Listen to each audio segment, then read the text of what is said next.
Hello, listeners. This is Lee Price. This is Will Ford from Football 365. And you're listening smartly to At the Bridge Pod, a Chelsea FC podcast, although I would describe it as the Chelsea FC podcast. Magical from Eden Hazard. Kai Havertz in the Champions League final. Ivanovic! In the middle, it's just behind him.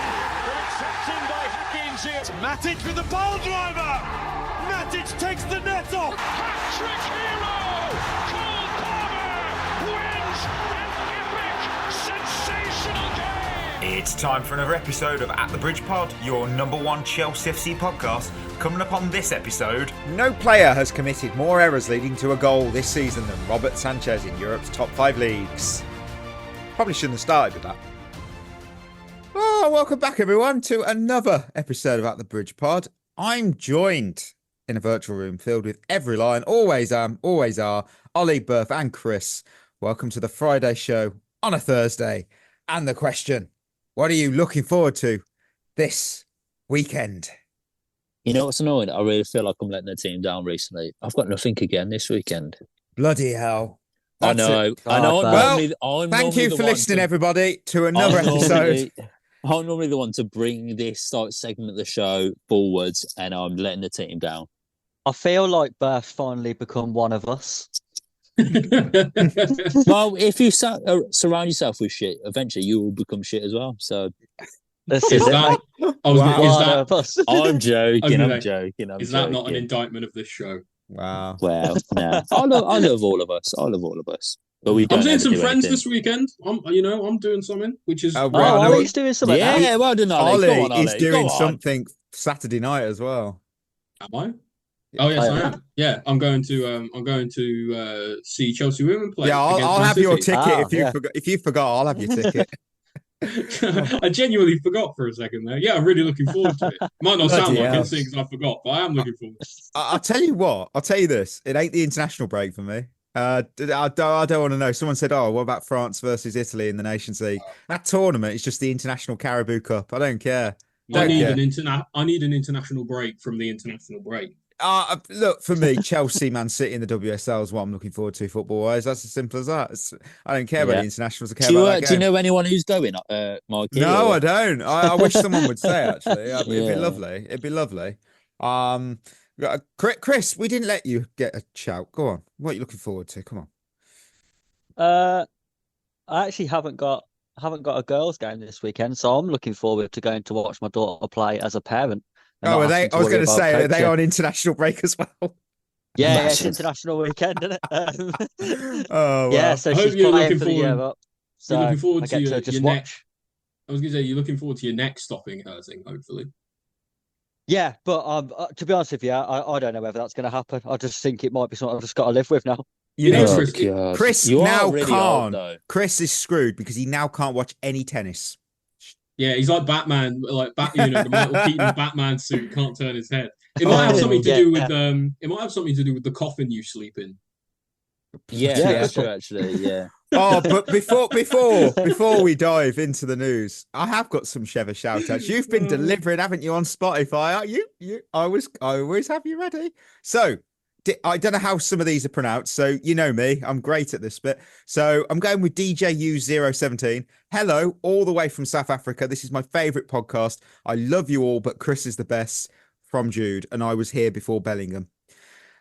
Love for Chris. Thank you. I mean, me being the original Chris, I'd like to take real good thanks to that. And no one knows that's your name, Buff. Yes, they do. Yes, they do. Oh my word! Big up South Africa, anyway. You know. Yeah. My cat is fighting my headphones at the moment. Wish he wouldn't do that. That's really annoying. Now I'm back. Lee B53. Cheers again, guys, for the shout out to Atlanta United knocking out Inter Miami in the MLS Cup playoffs. Love what my local team have done, and as always, keep up the good work. Alex from Las Vegas. I would assume that he grew up in Atlanta because I'm pretty sure Vegas isn't. Those are two different sides of the. I'm sure. Although you know what though. an At the Bridge podcast in Vegas sounds amazing. That sounds like a Yeah. real good David Coop recipe, doesn't it? Ooh. Oh no, I can't. No, oh dear. He's gone there. He has gone there. And finally, Muckfounds, who said, "Love you guys. Shout out from Florida, USA. Best Chelsea podcast there is." Oh, thank you. Yeah, All three big up of you. Florida. Hope you guys weren't too Yeah. hit by the hurricane that went by there recently. Yeah, that was 100%. That was 100%. horrifying. That was. With that, we are going to hit some news. It's that time of the week. We check out what you may have missed in the elevator Chelsea news. Cole Palmer has withdrawn from the England squad. Levi Colwill has withdrawn from the England squad. Malo Gusto has withdrawn from the France under-21 squad. Wesley Fofana has withdrawn from the France squad. And finally, the Bosnian national team have not withdrawn from the Bosnian squad. They have actually visited Europa Park in Germany ahead of their Nations League game, and they've rode a roller coaster, making for like the greatest squad photo of all time. Looked fun. It was so cool. I love that. And there was just some random kids in the back of it. That'd be so bizarre, wouldn't it? You just go to a theme park and there's just an international football team on a roller coaster. I loved it. It was mad. How Oh, strange. what? Anything from this week's news that grabbed your attention before I go on a rant? To be fair, we're just doing that thing again, aren't we, where all our players are injured. Yeah.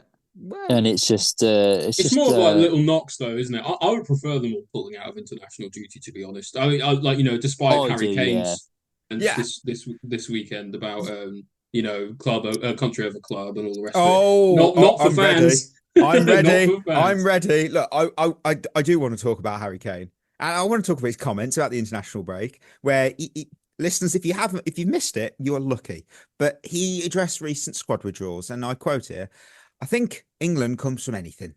Oh no, comes before anything. Would help if I get the quote right. I think England comes before anything. It comes before club, and it's the most important thing you play as a professional footballer.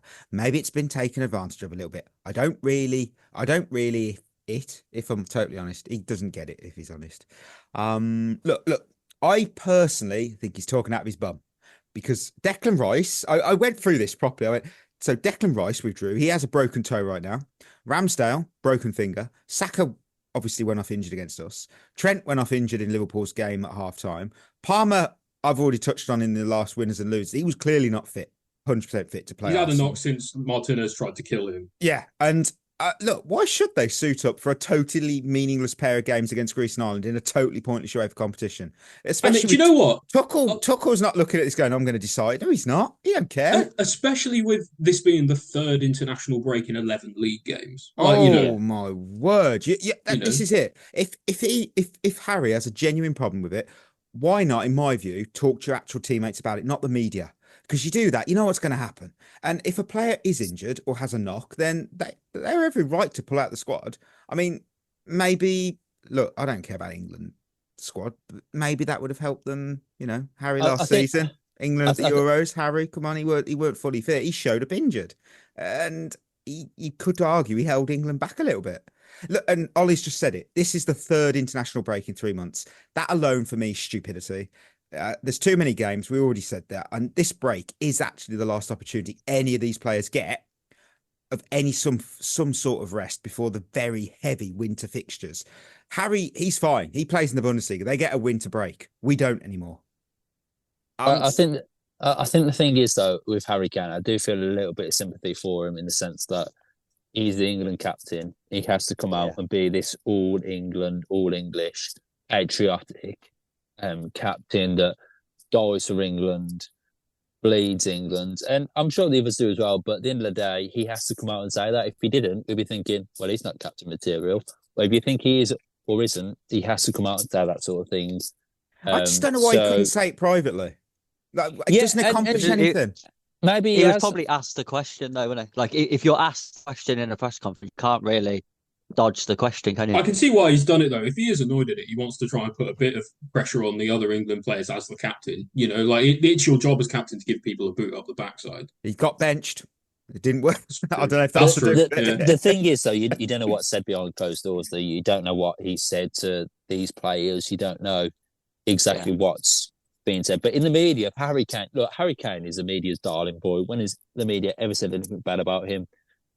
So, it's his sort of. You know what? He wants to keep up that image. He wants to keep up that image, and I do get it from that sense. Do I agree with it? I'm not too sure, but I'd rather Palmer didn't play when he's clearly injured or not. It is funny though that after he has said all that, he hasn't started. He's not going to start against Greece today. Yeah. So what goes around comes around. Harry, maybe you should have pulled out. Anything before we move to Kingsmeadow corner? Anything? I'm looking at you, Chris. Anything? Not really. I agree with what Beth just said about the whole Harry Kane situation. Players do it all the time, though. Players will play through minor injuries for their club, and they won't do it for their country because unless it's something they get major, paid, they just don't care, do they? Yeah, they don't care. Job Do at they? the end of the day, isn't it? I mean, you get paid by your club, so I guess. So there we go, listener. You can agree, disagree with my rant. I'd like to hear. I'm here for a healthy debate. I'm here for an unhealthy debate. You can disagree with Ollie on Blue Skies, which I found out today is a thing. No idea till I saw that today. I was like, why is Blue Sky? We've got our account. Don't worry. I made sure we jumped in. So I'd say follow us. I don't mind. I don't know what's going to happen with that account, like threads. So anyway, that's not the point. The point is we are going to move to Kingsmeadow corner because Chelsea women went on the road to take on Celtic in the Champions League. And there's the final whistle. Chelsea get the 3 points. The game, of course, is going to be overshadowed with that red card to Aggie Beaver-Jones. However, a win is the most important thing here, and it's on to Manchester City next. Yeah, not the most exciting commentary, but it wasn't the most exciting game. Celtic 1, Chelsea 2. A very much rotated Chelsea side come home from Scotland with all 3 points. I mean, general thoughts on that performance, team. Well, we won. Yeah, we did. That is true. That is important. And that is about it. That is about all there is to say. To be fair, you look at the lineup, clearly we're prioritising the Man City game. I think the team accepted that we could probably beat Celtic with a rotated team. And if we didn't, would it have been the end of the world? Probably not. We'll still go through. Realistically, we're still going to go through the group. You can afford to drop points in one game and still go through the group. So it wasn't like a massive fixture anyway for us with the Man City game coming up. And I think it was played that way. It was almost like a pre-season game. I think there was a lot going on in the game, really. I think the Aggie Beaver-Jones red card is a bit... it's both stupid from a rule point of view and from her. The second yellow card to do that challenge in the last minute or so is stupid. You want a yellow card. And you get booked for coming back onto the field of play before you've been waved on is just ridiculous. Yeah, that really annoying, that, isn't it? Because it's not always because it's up to the referee's discretion about when things happen, because the same thing happens about when they say you did that before I blew the whistle, but sometimes they say that they're not going to blow the whistle or whatever else. So yeah, it feels a little bit like they were being a stickler for the rules, but at the end of the day, it's Aggie's fault. She did it. She shouldn't have done. It's the classic. It's all about you. It is. I mean, look, it wasn't a good performance, but it got the job done. Didn't need to be though, did it? Exactly. I read on social that some had gone, there was no intensity. Look, what do you expect? This was essentially the women's B team. In fact, I have a little stat here. Can you tell me how many changes Sonia made to the 11 that started against Liverpool? It was at 11. Not quite. It was 9. No, that's just how we do things now, isn't it? You switch competitions, you change the whole 11. It was 9. That's a huge amount. And look, we have Man City this weekend. That is the more important game. No disrespect, Celtic. I'm not expecting a new team to click and walk any game. But we won. That's what matters. And I think some people just need to cheer up a bit. We won. Yeah, that's what matters. And the way in which we were preparing for it based on the bench as well, because we only had 7 players on the bench, whereas I think Celtic had about 11. So we were clearly resting a lot of players. I will say about Celtic, I have to say, Kelsey Doherty essentially had a prime hope solo game. Saved everything Chelsea shot at her. Everything. I mean, she made 9 saves. That's just mad. Any other day, we'd have probably won 4-5-1.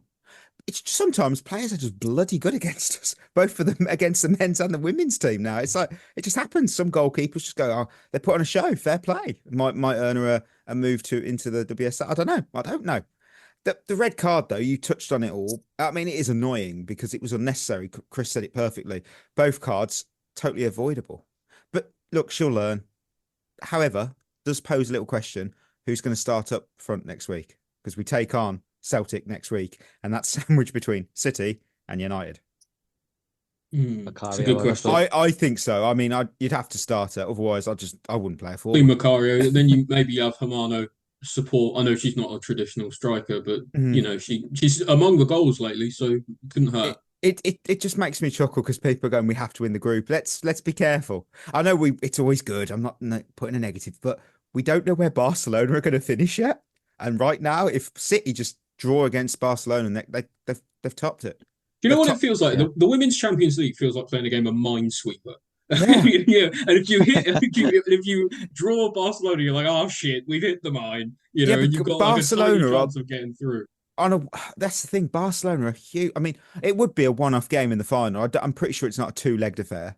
But can you imagine just getting them in the first knockout round? That's not, oh, you've just got no ambition. That's a bloody hard game. Exactly. You know, that's what I mean. It's like your campaign. It's not over before it begins, but it's near enough. Like, well, the thing is, though, I always think with, especially the Women's Champions League, and the men's used to be like it as well when you used to have Barcelona when they was having their period of dominance. Yeah. You know, Real Madrid pretty much every year. I think to win it, you're going to have to beat Barcelona at some point. So whether you beat them, whether you have to beat them in the semi-final, the final, the quarters, the first round, you're going to have to beat them at some point, more often than not. So if we happen to get them in the first, I wouldn't hold it against the team or the manager. If we was to play Barcelona in the first knockout round and get knocked out, you'd say we got knocked out to Barcelona. It's not like you're getting knocked out to somebody that you shouldn't. Yeah. So it's not about what round it is. I think like you have to take into account who you play. Yeah, you're right. Right, that's Kingsmeadow Corner. We'll be back there on Monday. However, now we are already on international break number 3 of the season. It's madness, right? You know what that means, though. It's time to dust off the big old Chelsea rankings board. Who's going to climb the charts? Who's on a downhill slide? And let's be honest, will I make a bold attempt to course correct after some creative choice on my last rankings? I can't believe how much things have shifted in just a month. Sanchez. I have 4 fresh faces in the lineup, 2 re-entries and 2 new entries. So new entry. Oh yes, another epic re-evaluation for me of the entire rankings landscape because it's totally new. It's totally new. I've also tried something a little new with my rankings, just keeping each reason behind each one to one sentence. It's just easier for me. I don't need to rant then. So you know what? We'll go straight in at 10. We'll go, and for Ollie's sake, number 10. Have to do it for Ollie. It is amazing though, that voice, isn't it? It does sound a bit like Ollie as well. It does sound like Ollie is definitely Ollie. Number 10. Do you remember this one, Ollie? Number 15. He loves it. I love it. That needs to come back. That does. First time I heard that voice, I almost spat my drink out. It was so funny. Oh, right. Number 10, I have Reece James because he's making his season debut on the chart. He's been solid since returning from injury. He's impressed with his versatility even by covering at left back, and that is it. That's my sentence. So I'm going to go. We'll go Chris, then Ollie, then Berth. I also have Reece James at number 10. Oh wow, that's nice. Yeah, coming in, think he's been impressive since coming back. He's managed to stay fit for 3 weeks or whatever it is now, which is That's actually good. a really long time. That's a record in the context of 3 weeks. Yeah. I think if he can stay fit, if we can manage him properly and he stays, I do think he'll be top 10 most important players as the season goes on. Wow. I'm just about to check a stat. I'm pretty sure he hasn't been booked either in the last 3 games either. He hasn't. Oh, wow. He's doing well. He's doing really well. Right. Yeah. Ollie, who have you got? Who have you got at 10? This is awkward. I also have Reece James as number 10. Oh, I'll tell you what. Because he's fit again. Yes. Yeah. That's pretty much it. He's playing football, and that automatically makes him at least 10th. Berth, is it a queen sweep? It is not a coincidence. Oh, game off no, the show. I'm so sorry. I'm so sorry. I've got Wesley. I've got Wesley Fofana at 10. To be honest with you, for the simple fact that he's injured again now potentially. I do think his performances have dropped off since the start of the season. Still very important to us. Don't get me wrong, but I think he was out for last time for me. I just think he's just dropped a few places for me, in my opinion. Wow. Okay. Well, I moved to number 9 because number 9 for me. Number 9. Noni Madueke, my man. He's a spark. He's a spark I'm carrying forward. He's always a spark on the pitch. His creativity and energy does make him a valuable asset. He's a bit selfish, but he has dropped a huge 6 spots from 3rd, just because in the past month he's only contributed to 2 yellow cards and nothing else. I can't reward that. It's like you played every game, but you got 2 yellows. That's it. I mean, it's not what we want you doing up front. You know, we want you to score or assist. But Chris, who have you got?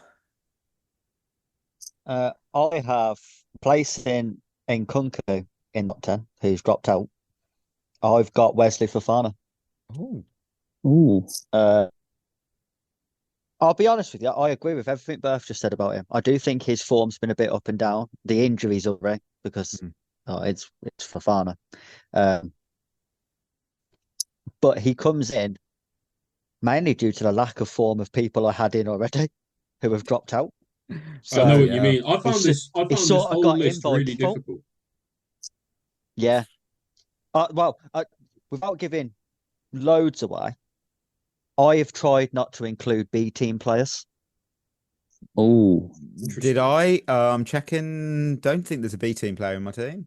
Not really. That's it. Mainly because the B team aren't getting any minutes in the Premier League. That's very true. That's so true. All right, Ollie, who have you got at 9?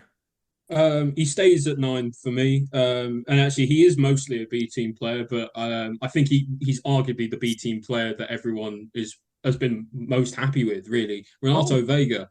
Not necessarily just with his I forgot about him. Not necessarily with his performances solely on the pitch, although when he has played, I think he's been serviceable, good technique, very physical presence, and I've enjoyed watching him play a lot. But also like his off-field stuff, he seems to really bring the group together.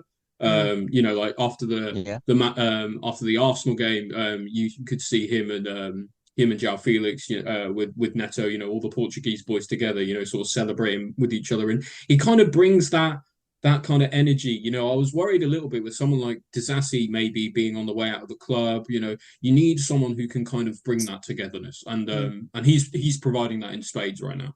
Berth 9. My number 9 stays the same, and that's still Malo Gusto. I don't think I could put him up or down, really, especially with the introduction of Reece James. I think he's still very important because you never know how Reece James is going to be. Felt harsh, but he dropped out for me. Same.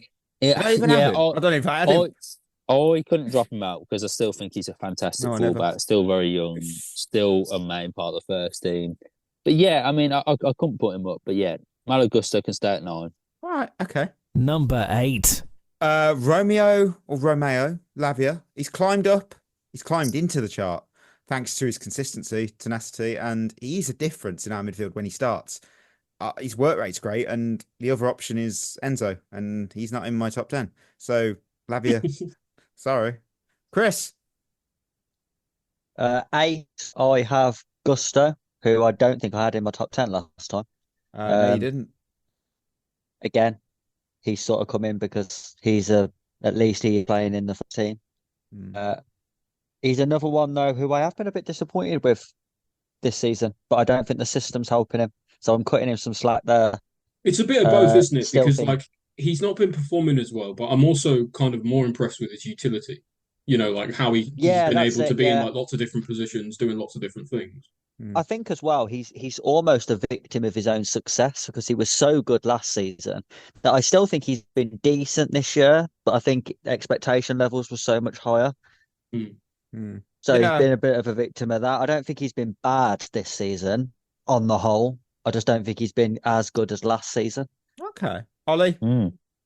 I've got the same as you, Mikey. A new entry, Romeo Lavia, number 8. Yeah, you and I are on a wavelength today. I've been impressed with him when he's come in. Very press-resistant footballer. Really, he's just able to spin his man and go. Really like how intelligent he is in the way he receives the ball. He either touches it into space or lets it run across him or whatever. And it's just nice to see that. And like you said, like we try not to dog Enzo quite literally every episode on this show, but. But Lavia is proving he is the starter at the moment. Yeah, we promise we do not get paid for every time we mention Enzo in a negative manner. I wish we did, otherwise Chris would be a millionaire. He would be. Yeah, I'd have loads of money. He would. Number 7. Pedro Neto. Berth, quick, get back in. I'm so sorry. I was. As Fran's been said. Oh, look, dear. I know let's rewind. I'm not always on the Friday show, but come on, give me some respect. I'll start this podcast. Come on. Oh, my word. Come back. Go on. Berth's pulling rank. Yeah, I am putting rank here. My number 8 is actually Romeo Lavia as well. New entry for me. Legend. And that's what you get. I am a legend. I think he's been really impressive, actually, to be fair, since he's come in. And like Ollie said, I don't want to downgrade Enzo and say anything bad about him too much. But Lavia has been really good and really impressive in big games as well. And if he can stay fit, he's going to be a very, very good player for us. So yeah, he's my number 8. Well, we all know mine's Pedro Neto at 7, and he's back in the rankings because he's had a bit of a resurgence. The phase, what have you done for me lately comes to mind here. And he scored against Arsenal, and he's been threading passes like an artist the past month. So I've got to put him in there because Madueke just hasn't been cutting it for me. So that's kind of why Pedro Neto just went. So yeah, Chris, who have you got? My number 7 is actually replacing Madueke, who's dropped out of my top 10. Ooh. And it is Pedro Neto as well. Oh, come on. I feel really vindicated now. The thing I've been impressed with most about Neto is his attitude. He's one of the few players when he was in the B team who actually saw it as an opportunity to force his way into the first team. Yeah. And he took it. And then when he got given his chance in the first team, he took that chance as well. Yeah. I think at the moment, he's our most productive wide player. So that's his number 7. Yeah. Ollie? Drops down one place for me from my last ranking. It's from 6th to 7th. It's Wesley Fofana. Okay. Still out and out our best right-sided centre-back by a mile. Injury, no injury, fit, not fit. Unless maybe you're playing Reece James there, then maybe there's a conversation. But he is comfortably better than both Tosin and Dizazi. He's about a decade younger than both of them as well. I think his performances have dropped off a little bit. But I also think that's to be expected from coming back from such a long-term injury. Like, I think just because he's fit now doesn't mean it's not still affecting him in some small way. And I think we need to remember that as well. So, this whole season, more or less, if he can stay fit, will be about getting himself back up to speed where he was pre-injury, in my view. So I didn't want to drop him down too much for his performances. That's fair. Berth, who have you got? So my 7 is actually Pedro Neto. Because I think he's, I've been really impressed with him. I've been a fan all season, to be fair. And that goal against Arsenal was fantastic. I think he looked sharp against Liverpool. I think he has all the same attributes as Mykhailo Mudryk, but better quality on the ball, better quality end product. He is Mudryk, but a better version of him. So I think he has to re-enter my top 10, and I think 7's a fair shout for him. So yeah, he's there. Number 6. I've got Wesley Fofana. It's a big new entry for me. You can tell I'm course correcting. He has had his negatives, but he's usually calm. He's usually quite calm and collected. The back line isn't the best, let's be honest. But Fofana's defensive strength has just shot him up near the top half, because I realised that I should never have had Sanchez that high. I'm so sorry. I apologise to everyone. It was awful. Awful. As a stain on this show. It was you may be wondering where he is. He's not here. He's not in my list. And I can't believe I had him in 6th. Fofana, you've taken the rightful spot. So, Chris, who have you got? Moving up 2 places for me. I've got Lava. Ooh. I think his partnership with Caicedo has been really good. Definitely gives us a more balanced midfield. I think he's performing well individually as well as those two as a pair. Yeah, that's why he's number 6. Nice. Right, Ollie.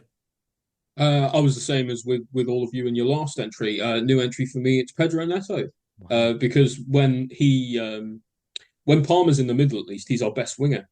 Then there's no real denying that, especially with his performances against Arsenal and certainly Liverpool as well, like Berth mentioned. Just always looks like he's going to be able to make something happen. He's ridiculously two-footed, can cross really well with both feet. It's just, he reminds me a lot of other really good wingers we've had in the past, and we've talked about it before, but I'm just really, really impressed by him lately. And Chris is right. He had his chance to take his opportunity, and he did with both hands. And now you can't imagine anyone else starting for us. Berth.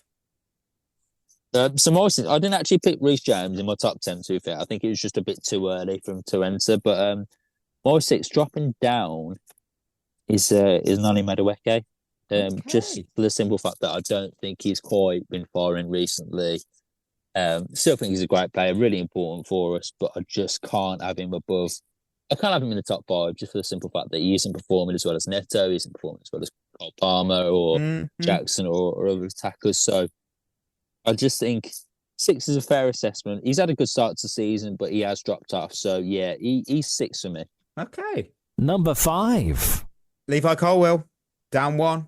It's another defensive rock. It is. Colwill, he's been reliable. He's been composed again. He had a bit of a mare against Arsenal. Sorry, what have you done for me lately? I remember that. So those two together, Fofana and Colwill, are our best centre-backs. We're much worse without them. So he's cemented in at 5th. Chris? I feel like people are going to think we sit next to each other and copied. Because my number 5 also, Colwill. Love this. He moves down 1 for me, mainly due to the fact that I think he's having a decent season, but the 4 I've got above him have been more consistent. And that's the only reason why he's moved down 1, but still top 5. Okay. Ollie? You're not going to believe this. It's Levi Colwill at number 5 for me. Replaces Madueke at number 5, who's actually dropped out of my list entirely, and he's dropped. He's dropped from Colwill last time. I had him at number 2 because I was really impressed with how he'd risen to the occasion at such a young age. But and that initially seems like a really big drop, but actually it's more that the 4 players above him, a bit like Chris said, they've been a bit more consistent, and they've been able to sustain a higher quality of play for longer. Colwill's still really important for us, and I've been really impressed with him. Like I said, especially as a young age, he's a leader at the back. He's aerially important. His passing is ridiculous. We'd be in such a worse state without him. And like you said, Mike, he's probably our best centre back on paper, probably and on the pitch as well. But the 4 above him have just been a little bit stronger for me. Berth, who have you got? You're not going to believe it. Yes, please. Queen sweep. So dropping 2 places. He was my number 3 last time. Wow.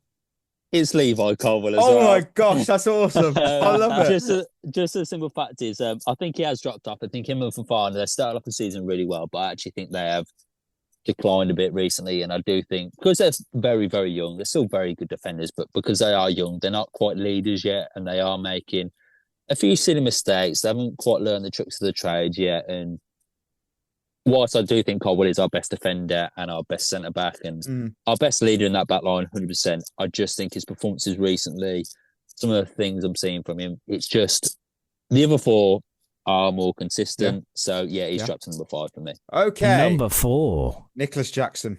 Wow. Really? Wow. Yeah. I should have really done the... Nicholas Jackson. He's down 2. He's down 2 because he's finishing a movement. Have seen him score twice in the past month against Liverpool, Newcastle. He falls out the top 3, and I have a justification here because the other 2 players that I have in the top 3 were simply better in my eyes. They're simply more crucial. That's my opinion. So you'll see. Chris, who have you got?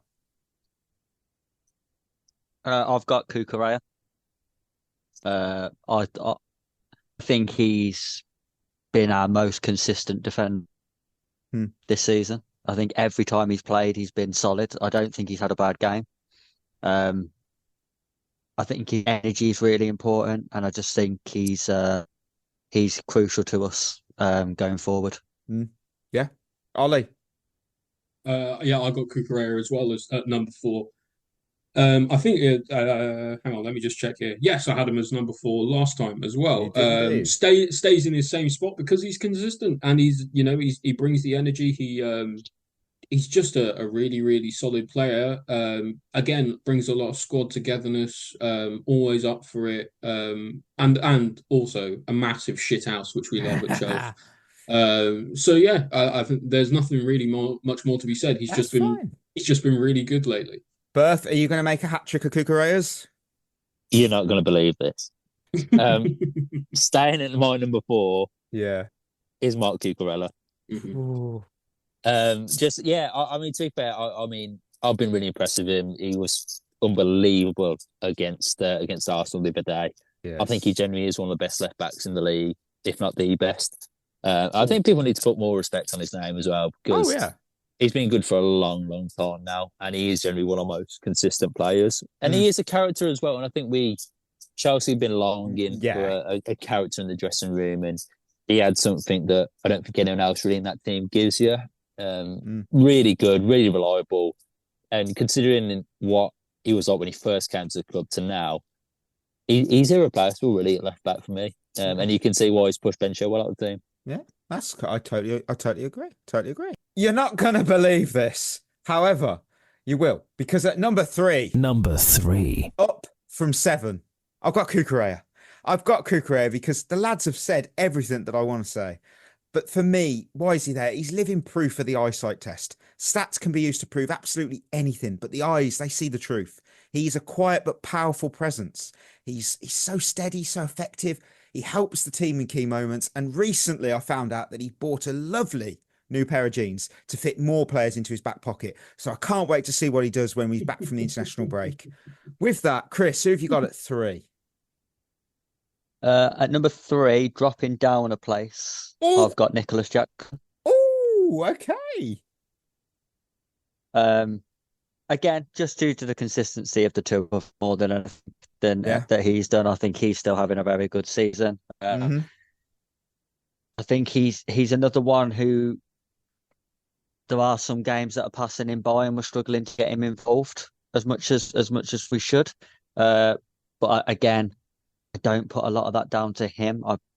I think it's a common theme now with him, Palmer, the same, that the way we're setting up in certain games isn't helping us. I think for him, he scored some big goals this season. He's scored a lot of goals. He's got assists. He's hands down our best striker, and I think he's still easily one of the best strikers in the league. Yeah. Ollie, who have you got? Yeah, Chris, you and me on the same wavelength, I think, and we probably will be for the whole top 4, I reckon. But Jackson's number 3 for me as well. He was number 3 last time, dropped down 1 place from the last time, but he maintains his spot this time around.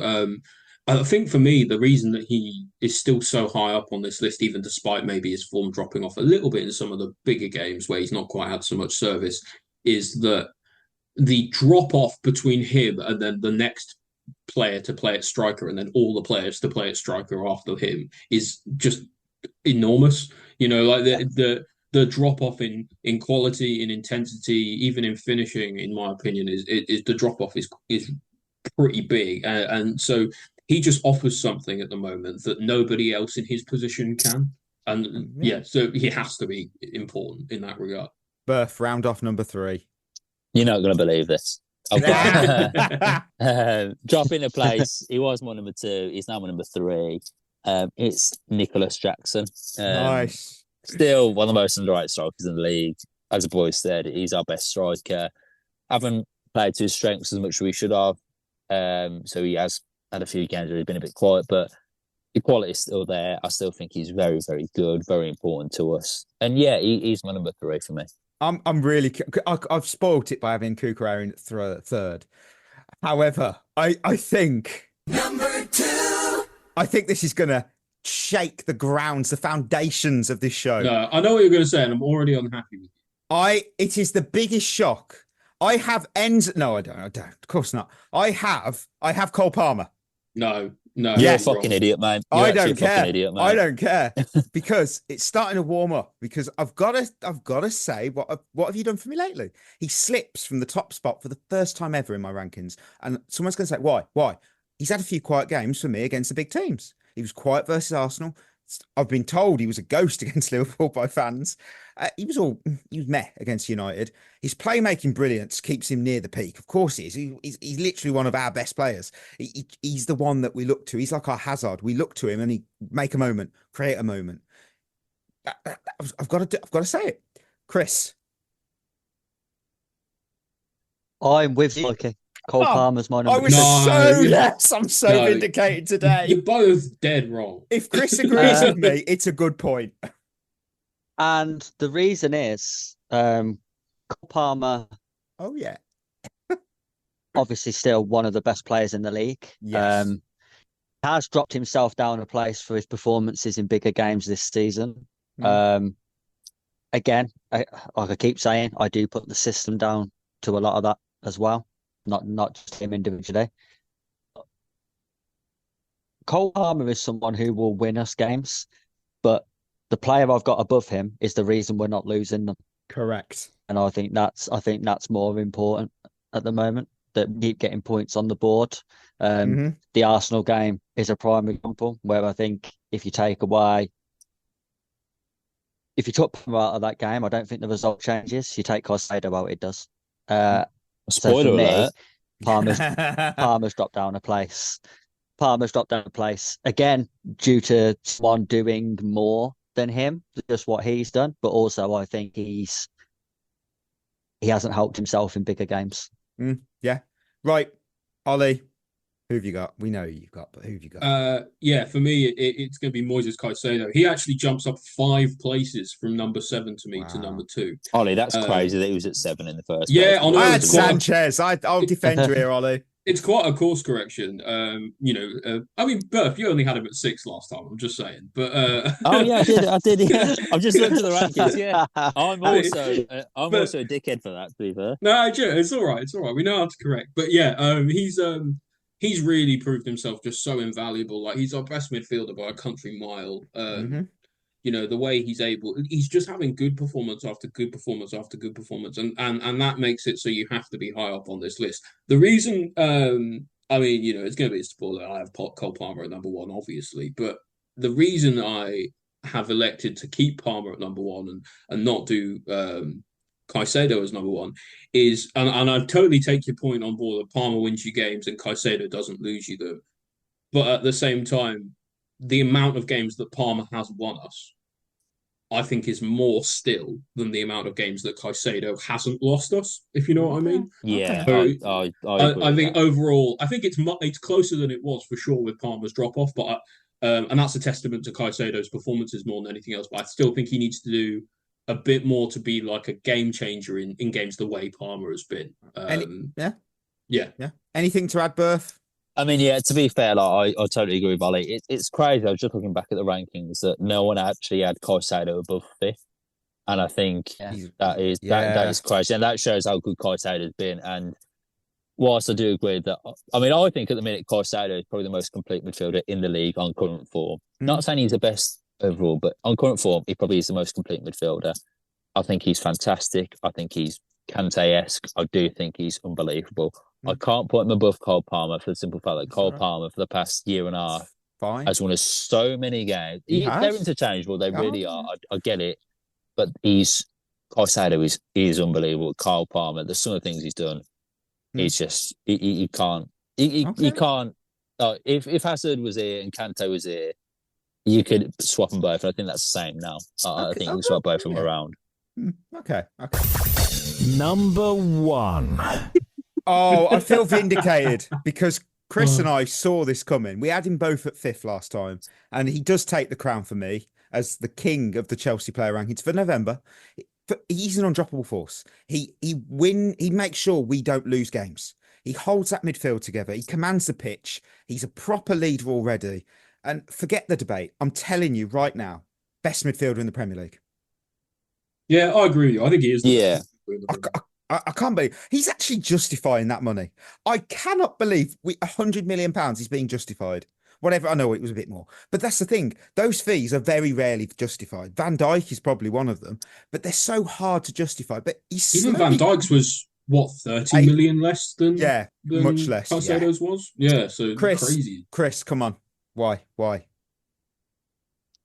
I agree with you. I think Caicedo's the best midfielder in the league at the moment. When I do the player rankings, I don't take anything from last season into account at all. And I think he's been our most consistent player this season. I think he's had the most amount of good games out of everyone. Like, I can't think since probably the very early stages of the season, like the first couple of fixtures, I can't remember a game where I thought he was bad. Yeah. Was a testament to him. And I think the difference between him and Palmer is I think Palmer has had games where he hasn't been involved and been important. And I think Caicedo is important. I don't think our team functions anymore without Caicedo in it. I'd be more worried I'd be more scared to see Caicedo out the 11 than Palmer because I know what the alternative is. Yeah. No, you know what? I do get it. I'm just saying. Sorry, no names. All I'm saying is Enzo's hatred for Chris's hatred for Enzo has pushed Caicedo to number 1 in the rankings. Right. So Ollie and Berth go together. We know you've got Palmer, but why? Yeah, well, I mean, you know me. I'm the one who thinks the narrative around him at big games is a load of horse shit. Because I saw him last season do it, and so just because it's taking a bit longer maybe for him to get going this season, I don't think that actually should have I don't think for me that has a bearing on his quality or for what he's done for us. Remember, Hazard had a whole year off for us, and he was still our best player. You know, like so. You know, but he wouldn't have been season, would it? Well, I don't know. Let's be fair. If we did a ranking that season, Hazard probably wouldn't have been in the top 10. To be fair. Yeah, but everyone knows he was still our best player. He just had going on that, you know. Like, so for me, Cole Palmer is our best player still in that regard. And in the same way that Mikey said our team doesn't function without Caicedo, and I do agree with that. I think we've seen in the results of games that we've done that the team doesn't function when Palmer isn't playing well. So when he's playing well, we win games. That's why they're top 2 in it. That's why they're both top 2. They're both first names on the team sheet, aren't they? The thing is, right, with Cole Palmer, and you say about Caicedo, if he goes out of the team, who are you going to replace him with? And I get that. Totally get that. I think these are the most important players in our team by a country mile. No, those 3 in Jackson. Those 2 in Jackson, sorry. Yeah. If Cole Palmer comes out of the team, who do you replace with him? Who gets the goals that he does? Who gets the creativity that he does? No one. Absolutely no one. No one comes close to him. And I think the goals he scored, I mean, how many goals are now in the Premier League this season? 7? 7, I think. And how many assists? 5? In 11 games. In 11 games. Something like that, yeah. In his second full proper season. Yeah, 22 years old. Like, I mean, I know we've got a high standard to him, but he's still our best player by a country mile, I think. Well, not a country mile, but him and Caicedo are clear above everyone else to me, in my opinion. I think he has an absolute wonderful left foot. He can unlock defences. He's our next Hazard. He really is. I don't think there's anyone. I mean, we talked about it the other day. On current form, I don't think there's many better players than him in the Premier League. I'm not going to say the best player in the world because he probably isn't at the moment, but in the Premier League, I think he walks into every single team in the league, and he's just, for me, that creativity, that goal ratio, the assist ratio, I think for me puts him number 1. Yeah. There you go. We won't be doing it till next year because there's no international break in December. They might try and force one in. They might. Thank God. They might. There's 4 players that dropped out my top 10. If you didn't know, Sancho, Vega, Sanchez. I'm so sorry, but why did Sanchez drop out? Oh, because he's shit. He's shit. He's shit, and you were wrong. I was wrong, and like Maresca has done in Kunku, he dropped out as well. I did have Mikey. To be fair, I had Sanchez in as well. It happens, doesn't it? Look, if I had a spot reserved for a goalkeeper, I'd choose Bettinelli because he brought those coffees. Everyone smiled. Everyone was happy. I mean, to be fair, Chris had him at number 7. You know, I did.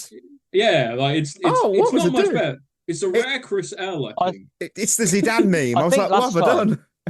I think last time, though, it was coming off the back of where he actually had a couple of good games. Yeah, but we were not deceived. And now he's had a couple of bad. Yeah, I'm so sorry. What? I'm going to make a prediction. I don't think Robert Sanchez is going to be in again this season. No. That ain't even an overreaction. Has anyone seen, by the way, that he has the second highest save percentage in the Premier League? Yeah. Fucking hell. Wow. It just goes to show that, like Mikey said earlier. Allison. Yeah, it just goes to show, like Mikey said, stats mean fuck all, don't they? It's true. Yes, right. they do. Who dropped out your top 10s before we move to questions? It was Sancho, Gusto, and Madueke all dropped out. I believe for me, I think Madueke dropped out. I'll even mad. For me, Renato Vega dropped out and Nkunku dropped out, and that was it. Yeah, I had Sancho, Nkunku, Sanchez, and Madueke. I can't Chris argue with that. Such a flip flop, Chris. I had the biggest course correct. I tried. Right, Quaresma's questions, to answer some of your listener questions. And first up, I got Carter Swan. I said I'd put it in the show. He DM'd us on Instagram and said, "Hey, love the show. Question for the next mailbag. If you could go back and undo 3 moves that Chelsea made in the last decade, what would they be and why?" I'll go through mine briefly. I had Fikayo Tomori first up because he was one of our most exciting prospects in that back line from our academy in quite some time. I'm still convinced that there are other reasons as to why he was sold. I genuinely believe he would be one of our starters now. I'd argue he'd probably be our third best defender behind Fofana and Colwill. I mean, he's doing all right for Milan. So that's kind of what, over Mark Gay. I mean, yeah. Second, outsourcing the medical department. Because that's a good one. We made our head physio and medical chief surplus to requirements, then handed the keys to a private physiotherapy company that know as much about player injuries as I know about pronouncing player names. And look what it got us. And finally, there's going to be a bell here, giving the captain's armband to Enzo Fernandez. I don't need to say why. It was a stupid decision. You already know why. Stupid decision. Ollie, what are your 3, if you've got 3 moves that you'd undo? Yeah, my first one was buying Kepa. Wow. Wow. I would undo that in a heartbeat. Because think about it. That has done Champions League winner. That has done irreparable damage to the goalkeeping situation at this club since 2017, apart from like a 6-month period when Mendy was the best goalkeeper in the world in like 2021. We have had to persist with shit goalkeepers. And half the time it's been because we've gone, we can't get anyone else in, who can be a first starter because we've got Kepa in goal. And Kepa was shit. Yeah. So that's my first one. I would undo that in a heartbeat. The second one is sacking Thomas Tuchel. Although, that was one of mine, to be fair. I think because I understand why, and I understand the direction and everything the club was going in at the time. The reason I disagree with it is the timing. Either sack him before pre-season or sack him at the end of the season. Yeah, don't persist with it like 8-10 games into the season when results are all right but they're not great, because then we went and got Graham Potter and he didn't have a pre-season and then everything went to shit like you can remember. So I feel like if we had kept Tuchel, at the very least then you have a manager with a high standard and a good baseline of understanding of success. And when we brought Potter in, it was the blind leading the blind. And then the third one I've got is missing out on Erling Haaland. Okay. Because people don't remember, in that transfer saga for a long time, us and Man City were neck and neck. We really were. We were doing everything we could to sign Haaland, and that would. Although, I'm really happy with Nicholas Jackson now. Signing Haaland would have absolutely transformed. 51 million, only 51 million, and nothing else. That's all he cost. 51 million, amazing. Yeah, Chris, amazing. Chris, what have you got? I've got leaving Rudiger's contract negotiation till so late. Oh God, yeah, 100%. That would have saved us a lot of heartache. Yeah, because I know people are saying we couldn't renew his contract because of the sanctions thing, but it shouldn't have been left till late in the season anyway. Not when he's one of your best players. Yeah, it should have been done a year before that. So such an Arsenal definitely move. That. I've got getting rid of Eva Carniero, the doctor. Oh yeah, was that a decade? Because she was still there in 2015. Yeah, I think she was. Yeah. Mourinho fell out with her, didn't he? Yeah. 2015. You're right. When she was there. No, we didn't not have injuries when she was there, so that's a mistake. And I can't believe no one said it yet. Signing Romelu Lukaku. Oh, yeah, it's a big. It's mad that you said that, Chris, because you love Lukaku as well. Yeah, do you know why though? Because of how it worked out in the end.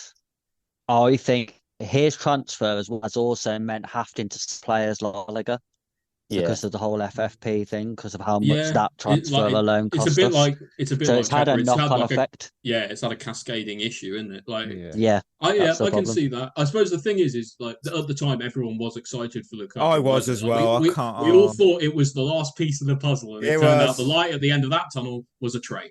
Yeah, the last piece of the puzzle, when you put it in, it just fell apart on your lap, and you're like, oh no. Right, Berth, who were you over to? Apart from so obviously one was Tuchel, they gave him more time.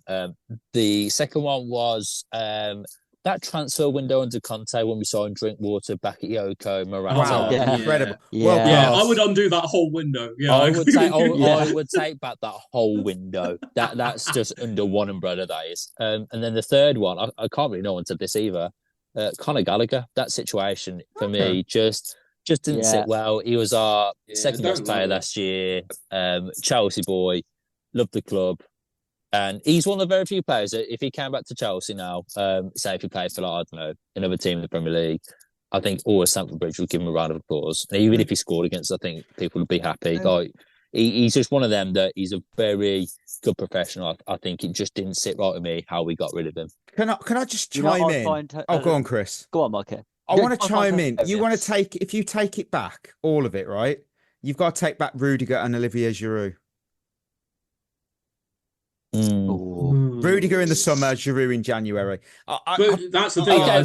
Rudiger, it was fantastic. Giroud, fantastic. What else are fantastic from those transfer windows? It's fair. No, go on, Chris. And Rudiger wasn't great straight away either.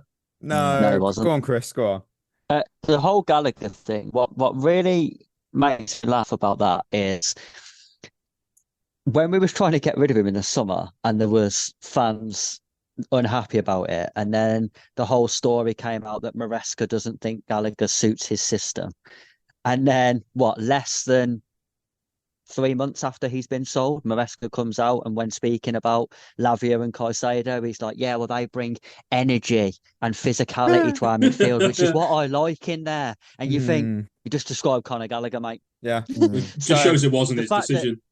The fact that people actually brought into, Maresca said that he doesn't want him is bollocks. Because I don't think there's a manager in the world who would watch Conor Gallagher train and go, "Nah, I don't want him." I think that I would agree there.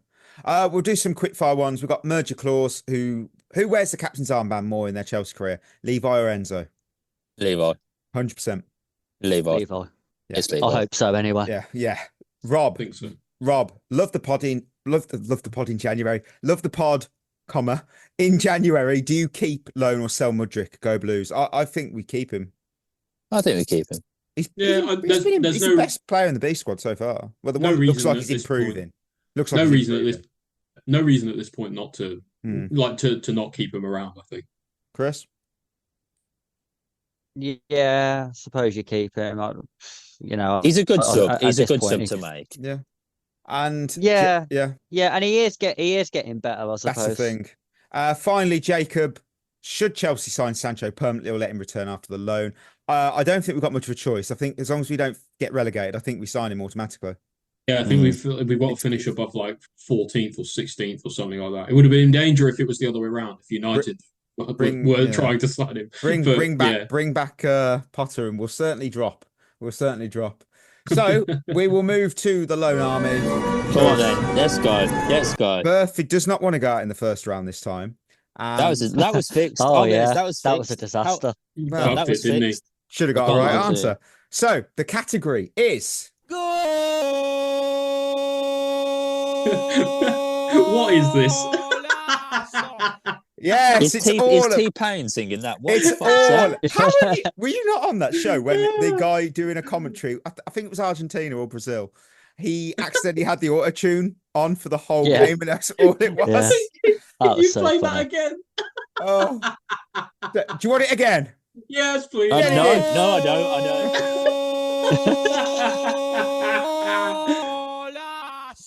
And that's because I've just had a panic attack. That's because 20 goals in a single Premier League off season is often regarded as a benchmark for success for elite strikers. It's been achieved on 92 occasions in the history of the competition.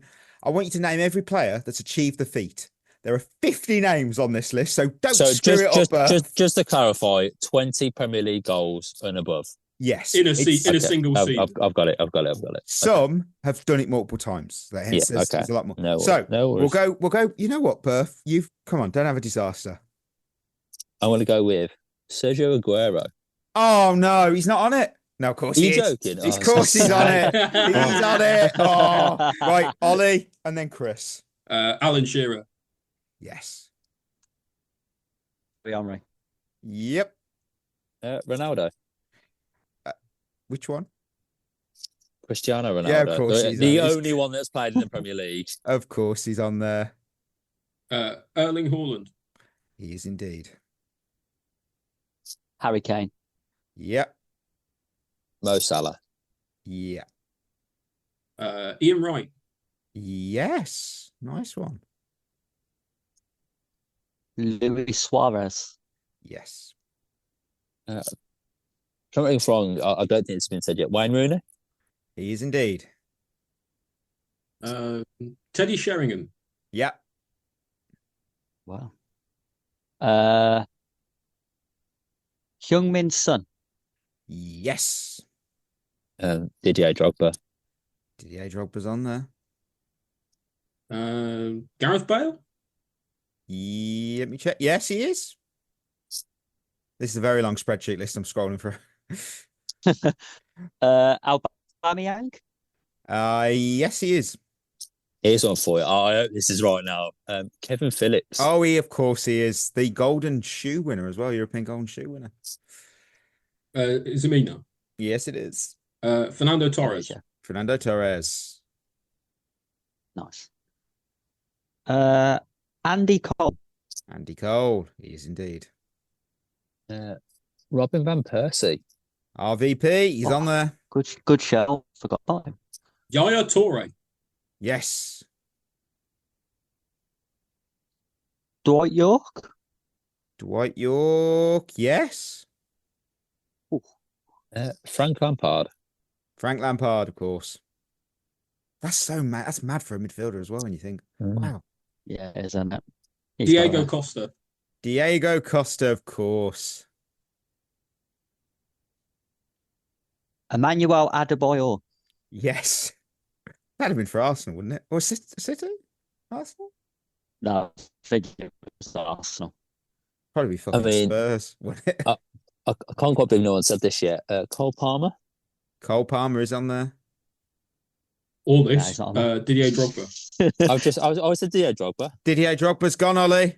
Darn, I didn't hear Bert say it. Oh, right, Chris. Well, listen with your ears, Ollie. Yeah. That's the issue with this one. It's not getting them. It's getting ones that other people haven't said. Yeah. What the fuck? What happened then? What's happened then? Sadio Mane. Yes. What happened? You're being a robot, Chris. Yeah. Don't worry. Yeah, he's on there. Mane is on there. Okay, right. This is a bit of a risk. I'm going to go for it, though. Carlos Tevez. Carlos Tevez is on the list. Okay, thanks. So brave, Berth. Brave. Van Nistelrooy. Rude is on there. Again, another risk. Don't think he's going to be on it, but I'm going to go for it anyway. Jermaine Defoe. Jermaine Defoe. He's not on the list, Berth. He's not on the list. Jermaine Defoe went on the list. What? No. He scored 1 million goals, but he's never got quite that many. I'm gonna look whilst Chris potentially could win it. Chris, you could name about 20 players here, probably. Hang on. The most Defoe ever got in a season was 13. Oh no, 18. No way. 18 for Spurs. Sorry. Just didn't do it. Is that season he scored 5 in one? Oh, you know what? I've forgotten one, I think. I've forgotten one and it's really pissed me off. I'm taking a bit of a risk here because I reckon he might have only got 19. Okay. But I'm going to go with I'm going to go with Diego Costa. No, I it's said already him been said. already. It's Oh already my been said. word! Oh, Has it? what am I doing? Yes. Yeah, I said Bloody him hell. earlier. Berth, So you're go- back. You're back in play. Ashley. Oh, I no, Berth didn't is hear back in Ollie play. say Yeah. that. Okay, You- well, I've just had a name in my head and I completely forgot it. What the fuck? Right, okay, hold on. Right. Yes, Robbie anyone? Keane. Robbie Keane. He's not on the list. Oh my God, this is a generational fumble. You know what? Actually, Chris, you're please, back Chris. in. I hope Chris doesn't get one here because I think I've got another one. Jimmy Floyd Hasselbank. Oh, he's done it. He's done it. That's annoying. Right, okay. Shall we go through? Like, should we see if we can get any more? Because surely we can. Go on. I was going to say Berbatov next. Yes, he's on there. Yeah, Lukaku. Yeah, Who? of course. Who? Lukaku. Oh yeah, Lukaku. Sorry, I didn't hear the word. I was like, who's that? I was going to say someone like Andy Johnson or like Louis Yes. Saha. Yakubu. Louis Saha is on there. Andy Johnson is on there. Jurgen Klinsmann. Jurgen Klinsmann's on there. Vardy. Jamie Vardy. Oh yeah. Oh yeah, Vardy. He's done it a few times, I think. There's some very famous Chelsea players on there, or played for us. Will still play for us. Did we say Van Persie? Yeah. Yeah, birthed. Chris Sutton. Chris Sutton is on there. Sadly. Dwight York. Dog Dwight- shit for Chelsea. Dwight York wasn't on there. Yeah, he was. He's already been said. Sorry. Yeah. Sturridge. Sturridge is on there. Yeah. Oh yeah, Danny Sturridge. Fucking hell. There's another Mane. Danny. Oh, Mane. He's been said. Is Anelka on there? No. No, No, he won the because Golden Boot with like 18 goals. Didn't he? Michael Like, Owen. 6 Michael Owen's got to be on there. No. Oh, Michael Owen. Michael Owen's No. not on there. Did anyone say Fucking hell. Thierry Henry? Yeah. Yeah, I'll put you out. I'll put you out in a minute. You got Alexander Isak, Wow. Really? Oh Yeah. Alexi Sanchez, Danny Ings, Darren Bent, Ivan Danny Toney. Ings is mad. Danny Ings. Danny Ings, Fucking hell. Ivan Toney, the one player that we were always cursed. He'd always score against us. James Beattie, Oh People yeah. forget. Les Ferdinand, Mark Viduka, Matt Letitia, Peter Beardsley, Raheem Sterling, Really? Wow, Sterling? yeah. Robbie, Even Yeah, Beards is a man, mad one. Wow. Robbie Fowler, and Stan Collymore. Wow. Yeah. Wow. I think what's really good think there, I think all our memories are really good there as well. Oh, it was a Yeah, I think. well, Really good I think I was listeners, right, us. though. I do Long think term, that, yes. That game is harder because you have to remember what's already been said. Yeah. That is a very true thing. I'm just looking at the chart now. Where does that put Chris? Is France Chris- there? Yeah, Chris is no, like ahead, that's- isn't he? Chris has got a 4-point lead over Ollie, and there are how many weeks left?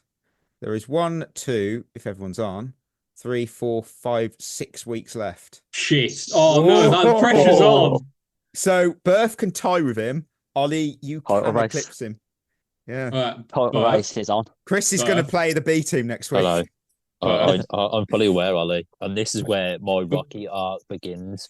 No, Oh. either you've got to do it. But if you can't do it, it's got to be me, fella. Yeah. It's- when Chris gets his 15th win, he'll just put the B team out for the rest of the season. I if could it's you just versus imagine. I could just imagine Bert getting a wrong answer and then texting Ollie loads of right answers. Yeah.